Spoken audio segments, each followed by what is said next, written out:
Assalamualaikum warahmatullahi wabarakatuh. Perkenalkan, nama saya Irawati dari kelompok 12 mata kuliah pengantar ilmu pendidikan akan mempresentasikan materi tentang inovasi pendidikan. Pengertian inovasi pendidikan. Inovasi atau pembaruan adalah sesuatu yang baru yang bernilai kebaruan yang tidak ada di zaman sebelumnya. Inovasi atau pembaruan dapat berupa ide, pikiran, atau objek yang dipersepsi sebagai baru oleh individu atau opsi lainnya. Pendorong inovasi pendidikan ada 8. 1. Yaitu kondisi yang tidak diharapkan. Adanya kondisi-kondisi buruk seperti sistem pembelajaran yang kurang baik dapat memunculkan atau dapat mendorong adanya perubahan atau inovasi dalam dunia pendidikan. Yang kedua, munculnya ketidakwajaran.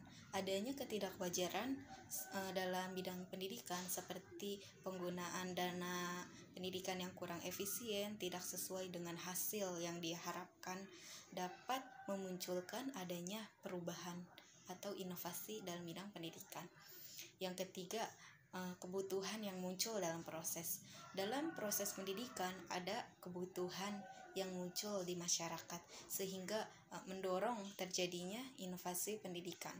Dan yang keempat, adanya sekolah dan perbaikan mutu pembelajaran.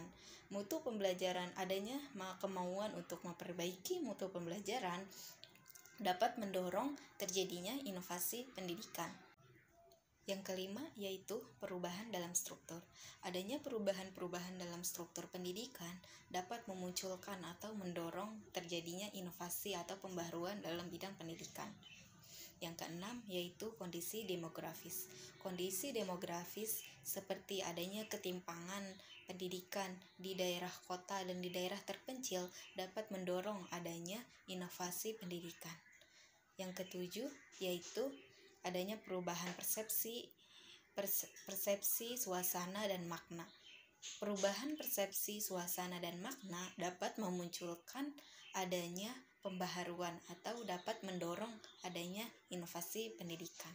Dan yang terakhir ke-8, yaitu pengetahuan baru. Strategi pendidikan terdiri atas 4 macam, yaitu proyek percontohan atau pilot project. Yang kedua, pendekatan kader atau kader approach. Yang ketiga, pendekatan parohan. Yang keempat, pendekatan yang dilakukan dengan menata ulang setting atau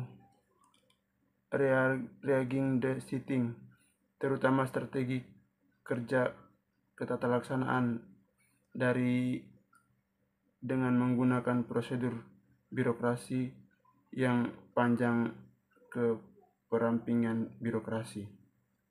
Ada beberapa faktor penghambatnya, antara lain: